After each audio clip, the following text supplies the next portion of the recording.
viewpoints.com. Today is October 18th, 2016. This is a Black Star News update on the magnetopause reversal that just happened. There's a lot of debate going around, a lot of speculation going around. I wanted to dig up.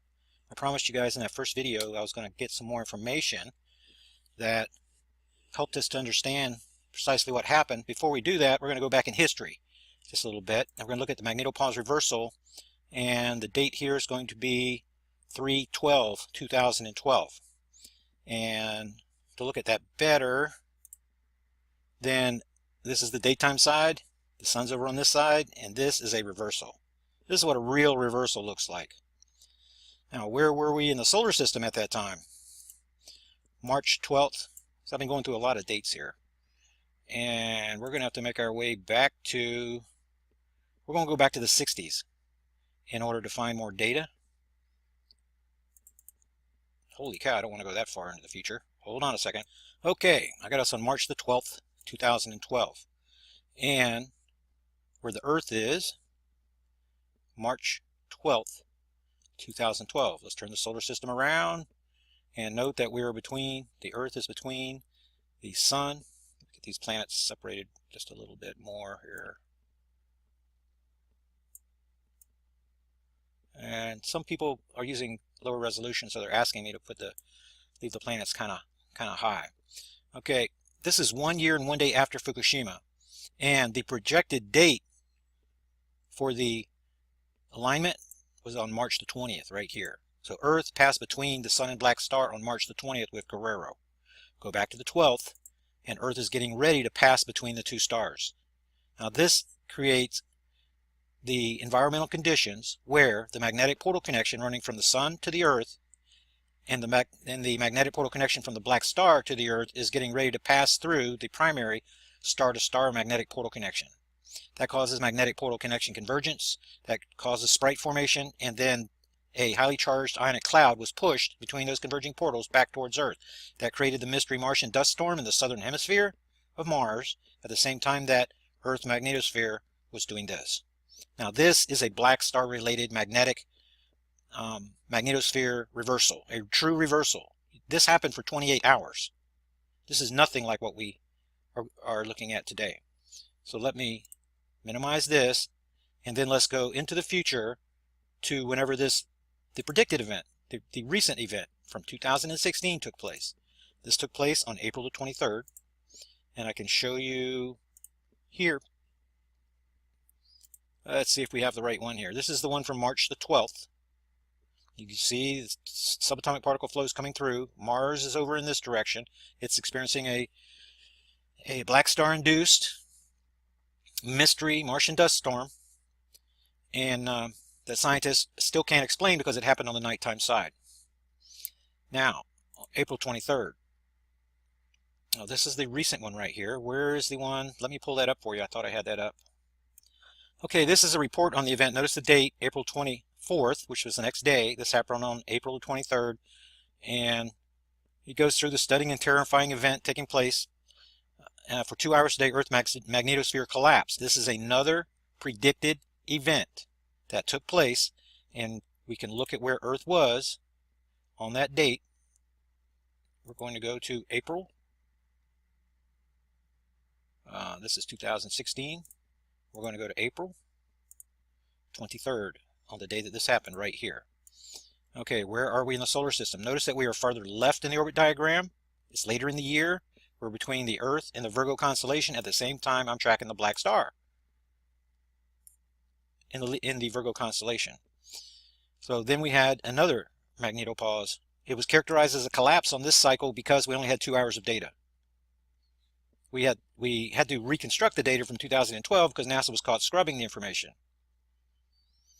These in the alignment event that was predicted in advance came on in 2016. That came with Vanuatu. So Earth was preparing to pass between the two stars again. Magnetic portal connection convergence. This is classic. Mars had the dust storms that started earlier in the month. This is the kind of activity that the Project Black Star research can predict when the Earth is passing between the two stars. Problem is, this recent event took place whenever the Earth was on the wrong side of the solar system. Here we are over here. This began on October the 13th. And hopefully I have that information pulled up for you. Urgent collapse. And this came out on October the 14th. Look at the date down there at the bottom. And you can see we have a reverse flow.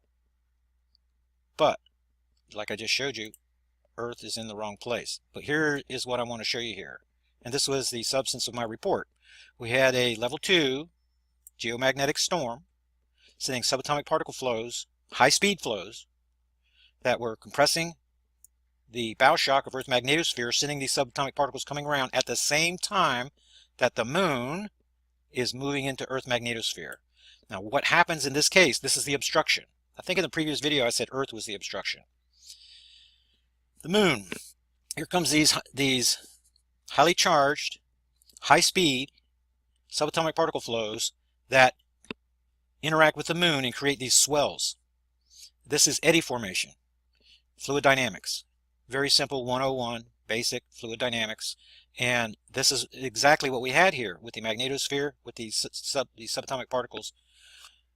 Backwash, if you will, to use simple terms, taking place right here. Now, this is not a true magnetopause reversal. Let's go back again, and you'll see that these flows are coming in, and it appears that our magnetosphere is neutral. We still have the bow shock on this side of the solar system. On this side of our planet. But we do have these reverse flows. That's really what we're talking about here. What's going on. Now, has this happened before? People kept asking me. And Steve Olson wants to argue with me about what is really going on here. And I can't say anything else about what our exchange because everything in his emails is top secret.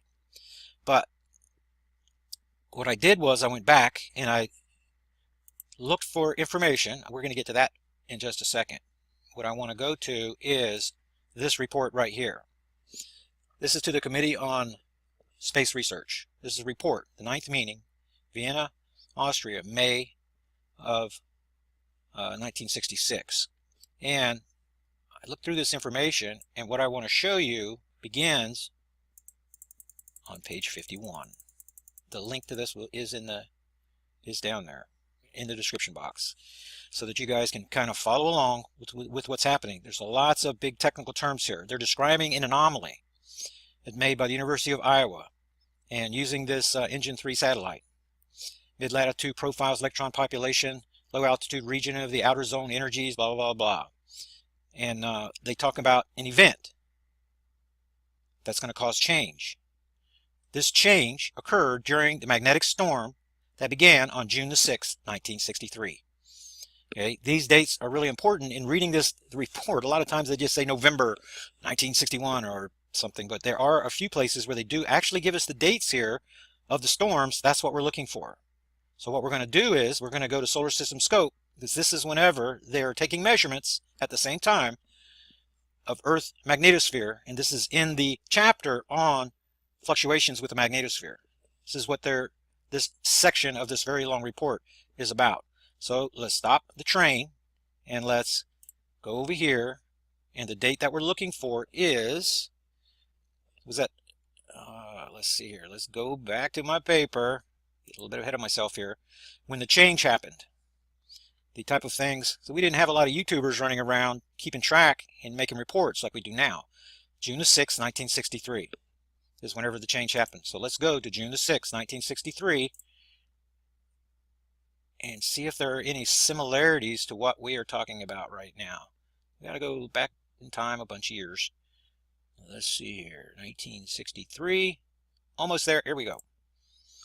And that was on June the 6th. Let's go to June the 6th, 1963, and lo and behold, look at where the moon is in this scenario. It has just entered the magnetosphere just the same exact way that it did on this cycle, just as it did. Now we have the moon entering Earth magnetosphere 13 times a year. It's just like this. Every time, 3 days before it comes full, it enters the magnetosphere of our planet and it leaves 3 days later. This is about a 6-day deal.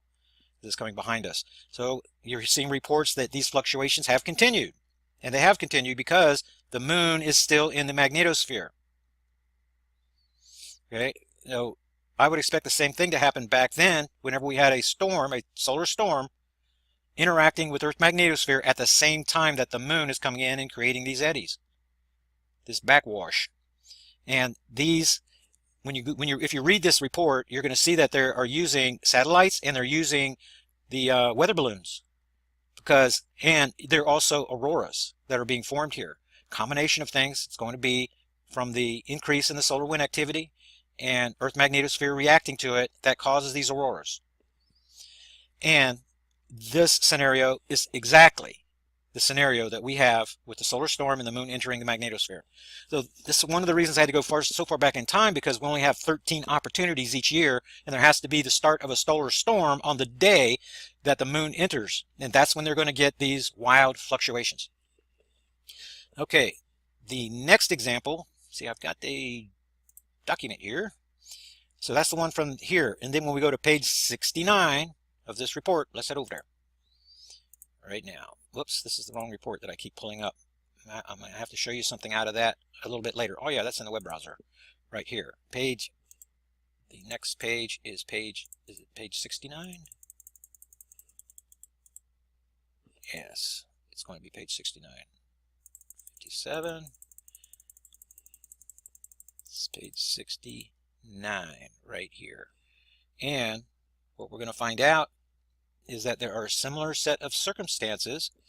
Okay, what they did was they had a polar orbiting satellite that passed over the pole every 90 minutes during a 5-day period from October to November 1963. 5-day period, October, November 1963. The particular location was unique.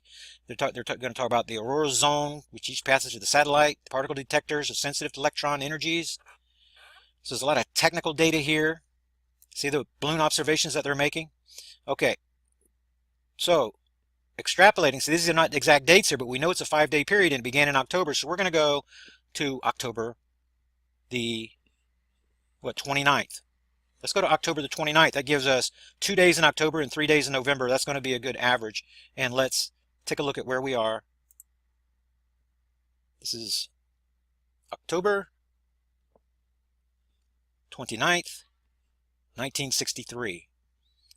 Let's go to October 29th, 1963. And lo and behold, here comes the moon again in exactly the same spot. I don't know if NASA and these scientists have put this together yet, but the moon entering our magnetosphere is creating these eddies. And they're detectable on Earth. These weather balloons, they can detect it. So this 5-day period that we're talking about is the same 5 days, 5 to 6 days that the moon is traveling through Earth magnetosphere. Very, very similar situation. Now, the next example takes place on the very next page, page 70. And that's going to be a reference right here. The University of Rochester balloon experiment, solid state, blah, blah, blah, blah, August the 10th, 1965. It indicates unexpected high flux and low energy electrons. Possible interpretation of such, they're interpreting the evidence, but they're making a connection. A possible interpretation of such high intensities is that participation of electrons from the outer radiation belt. That's what they think it is. Well, let's see if there's any similarities to what we're looking for patterns here. Because once you recognize the patterns, then you can build a predictive model to know when this kind of thing is going to happen next. So let's go check it out. This is for August the 10th, 1965. August the 10th, 1965. 1965, August the 10th. Uh-oh. Look what's happening. Is anybody shocked that they're getting anomalous readings whenever the moon is moving into Earth magnetosphere? This is precisely what's happening. Well, let me get to that part. This is the same setup from October the 13th of what just happened. Moon coming in, creating these backwater eddies in the magnetosphere. Okay, the next example that I have is on page 73. This report right here. See if we can scoot down there. Page 73.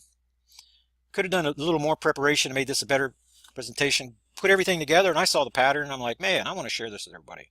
Here we are again, auroral theory. And they're noticing strange things that are happening. They got balloons in flight, Fairbanks, Alaska, and that's going to be on June the 20th, 1964. The pulsations occur around, see, they got this anomalous activity. That's what this section of the report is about.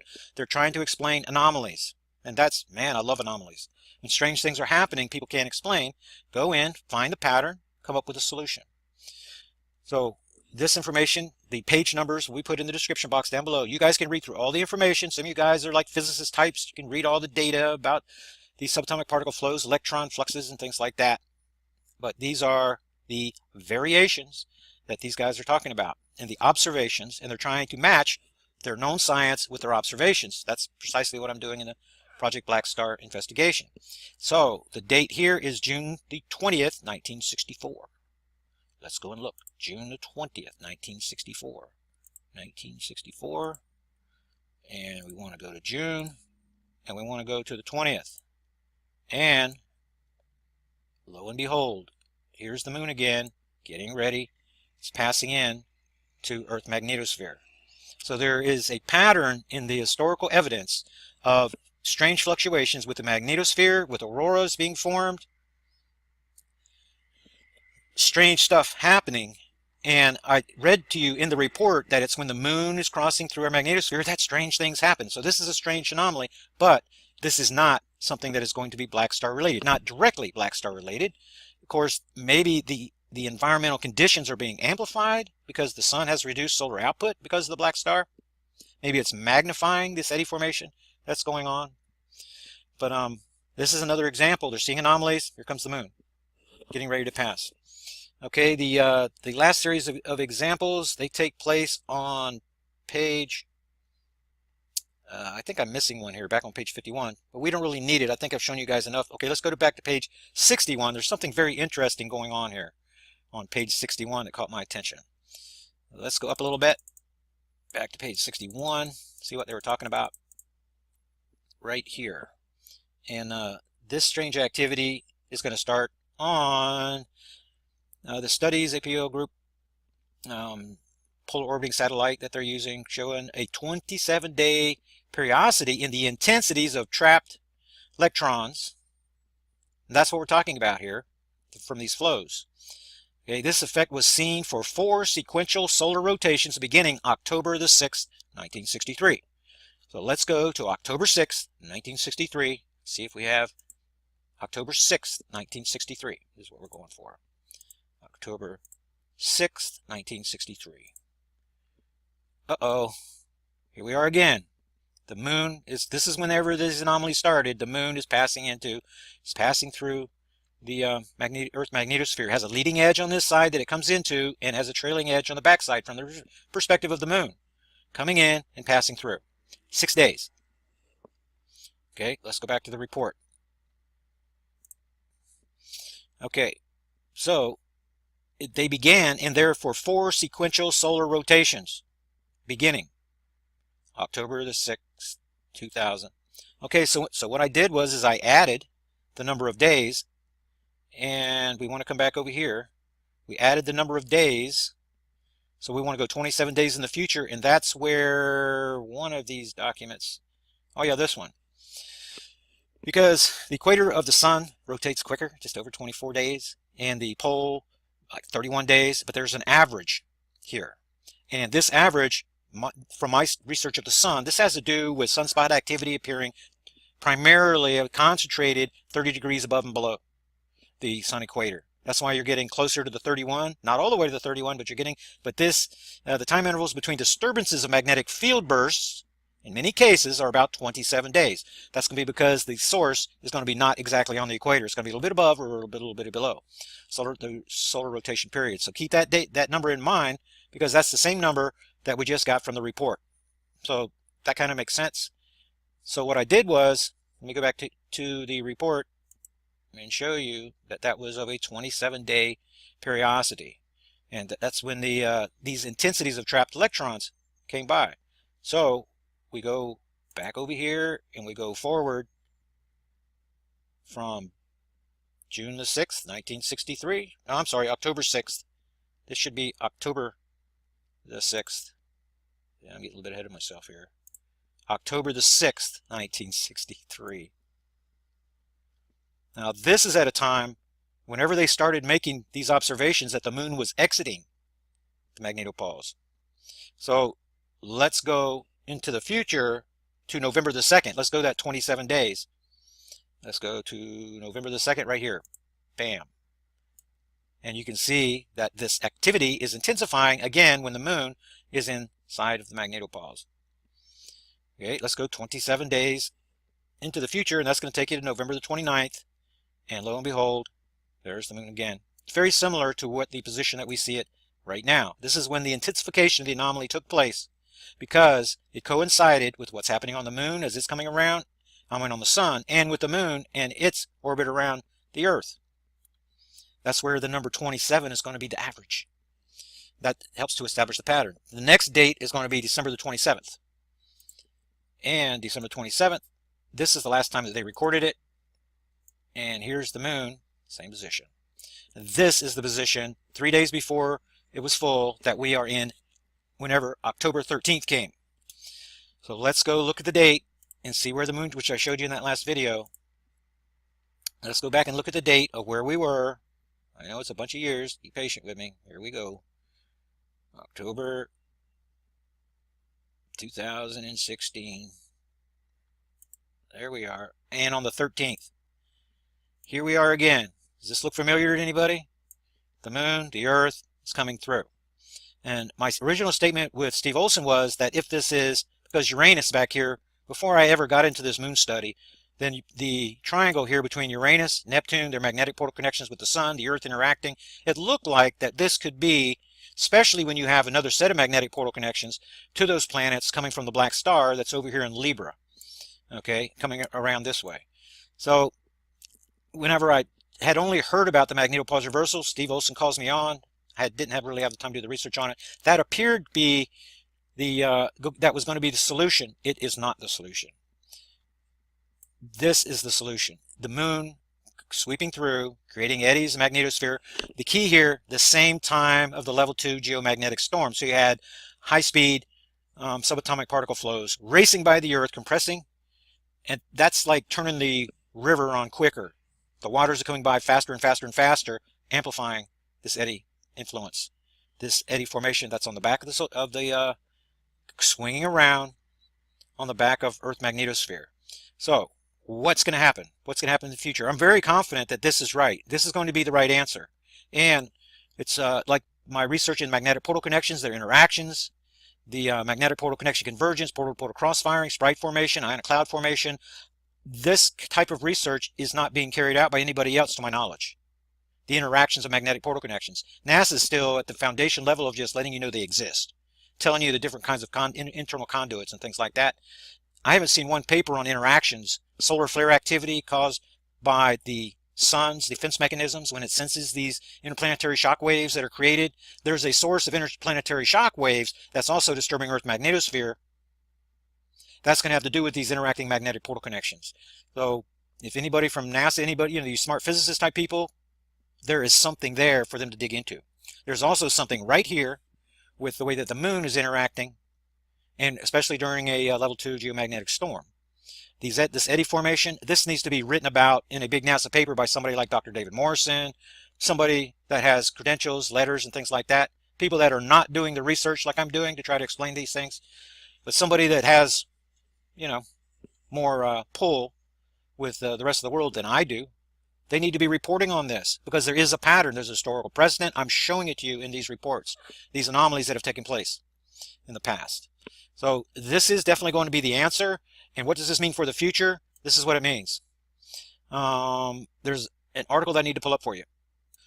Okay, this is what I sent to Steve Olson that is part of the solution to the answer to what's about to happen. He says, this Wednesday, October 19th, that's not the story. That's the problem with coming here. I came here earlier. Here we go.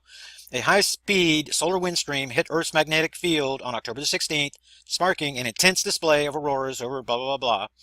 And this is part of what's like situating.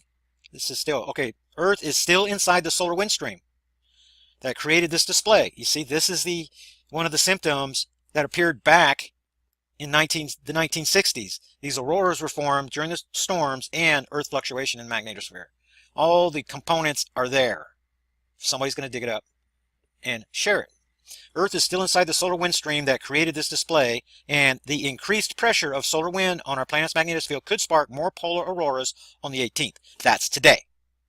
So we had activity from the 13th. When we passed in, we're going to have activity when it comes out. So expect BP Earthwatch to be talking about Nibiru, Jupiter, magnetopause, and all that, because we're going to have the very similar situation right over here. See, right here we are right now. So as Moon is passing out of Earth's magnetosphere, we're also going to be hit with the second wave of this, and a highly intense wave of the subatomic particles, the high speed flows. So you're going to get the eddy effect coming around this way as the Moon is exiting Earth's magnetosphere. And then, just as rapidly as this started, the Moon is going to move out of the magnetosphere, and all of this eddy formation is going to stop. There's going to be no more magnetopause reversal, even in the presence of if the geomagnetic storm continues, because the Moon is no longer there to be the obstacle to create the backwater eddy flows. Right? So that's what's going to happen. So the information is in the description box, and let's see if there's anything left up here that I want to share with you guys. Obviously, I want to share with you my website. This is the Project Black Star section, and magnetic portal connections. This section seems like it needs to be bigger now as the research is growing. This is the format. The information that you're going to get from me now is going to be in these reports on YouTube and in the newsletters. So if you don't have the time to keep up with all this stuff during the week, I recommend you subscribe to my newsletters right here. It's only $25 per year. I do the research, and then it's uploaded to my Dropbox folder. You can download that anytime after Thursday evening at 6 p.m. to have it ready for the weekend. Go through all the information. We cover all the earthquake activity. We cover the space weather and sunspot activity, solar flare activity, all the earthquakes, and mass animal deaths, things like that, because there are patterns in all of these things that are saying that the black star is coming. This series of events with this recent magnetopause collapse, again, this is not a reversal. It's being characterized that way, but it's not a reversal. Then has an explanation. This is the explanation. Share these links, the link to this video, with other people. Maybe you have some pull with suspicious observers, or because I don't have any pull with any of these guys. Dutch Sense, Mary Greeley, people that are making these reports that are included in my newsletter, because they have a little piece of the pie. They have a little sliver of explanation in their reports. We need to gather all that information together. We really need to be working together. Many of my subscribers have made that very clear to me. That's what needs to happen. That's why you're going to see me sharing on more and more YouTube channels, more radio shows, and things like that, and doing my best to work together with others. Because some people, everybody's got their gifts. We bring that out in the Steve Olson WSO shows. He has his gifts. He can really attract a crowd. Great speaker. And his program is becoming more science too. That's really, really good. I like to think that my sharing on his channel helped nudge him in the right direction in going that way. He's got his gifts. I've got mine. We all work together, and we get to resolve these kinds of matters. So the information is down in the description box. When you all this stuff that you access to here in this left-hand column, all this stuff is free. You can get free links to each video just by subscribing to my YouTube channel and getting them out of the description box from the update video that I make every Thursday. It has a free link to every newsletter. You can get everything there for free. It's when you want to write me and you want to join a survival group. Survival groups are forming. We have lots and lots of people now that are working together and following the advice that I'm giving them. Remember, I lived in the Ozarks for 2 years. That is the place to be. And made a lot of connections there. Now we're building another survival group there, and my objective is to build many and then network together later in the timeline. So if you're interested in something like that, the first step is hit that subscription button. Once we trade some emails, then you're going to ask me for a threat assessment report, and you're going to ask me to connect you with other like-minded survivalists, and then that's going to be part of your benefit package. It's only $25 per year and get you on the right path. So that's the information I want to share with you, and I will see you guys on the next Black Star Update report. All this information will be put together as a featured article in the coming Black Star, in the featured section, the top article in the featured section of the coming newsletter. So I'll see you guys.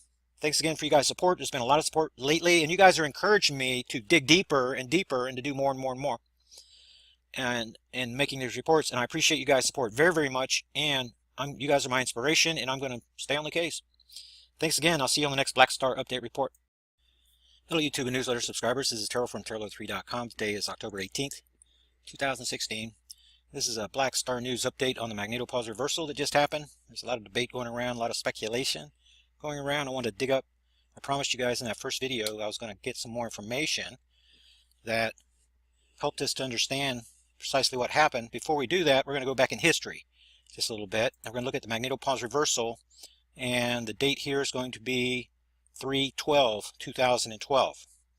And to look at that better, then this is the daytime side, the sun's over on this side, and this is a reversal. This is what a real reversal looks like. Now, where were we in the solar system at that time? March 12th. So I've been going through a lot of dates here. And we're going to have to make our way back to, we're going to go back to the 60s in order to find more data. Holy cow, I don't want to go that far into the future. Hold on a second.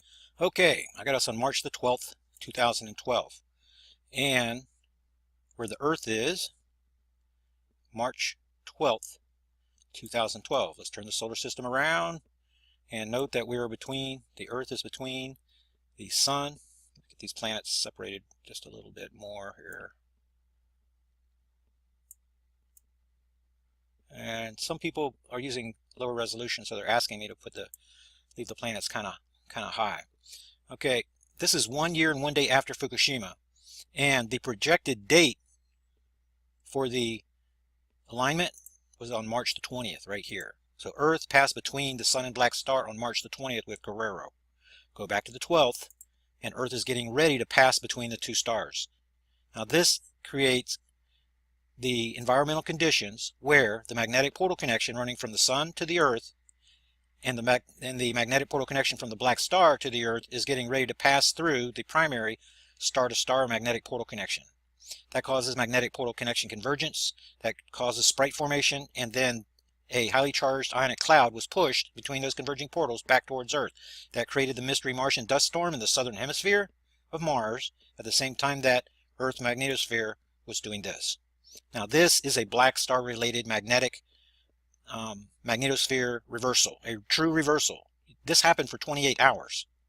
This is nothing like what we are looking at today.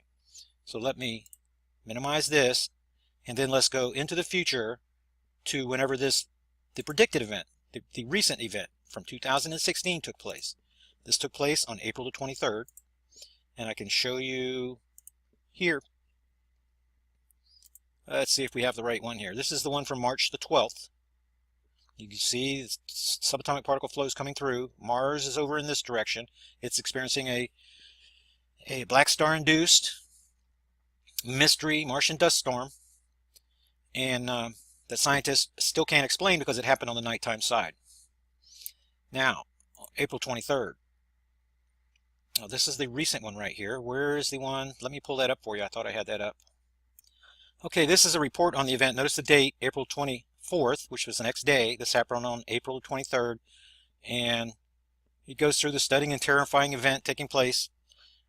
For 2 hours today, Earth's magnetosphere collapsed. This is another predicted event that took place, and we can look at where Earth was on that date. We're going to go to April. This is 2016. We're going to go to April 23rd on the day that this happened right here. Okay, where are we in the solar system? Notice that we are farther left in the orbit diagram. It's later in the year.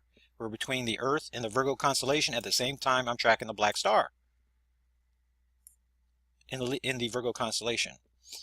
So then we had another magnetopause. It was characterized as a collapse on this cycle because we only had 2 hours of data. We had to reconstruct the data from 2012 because NASA was caught scrubbing the information. These in the alignment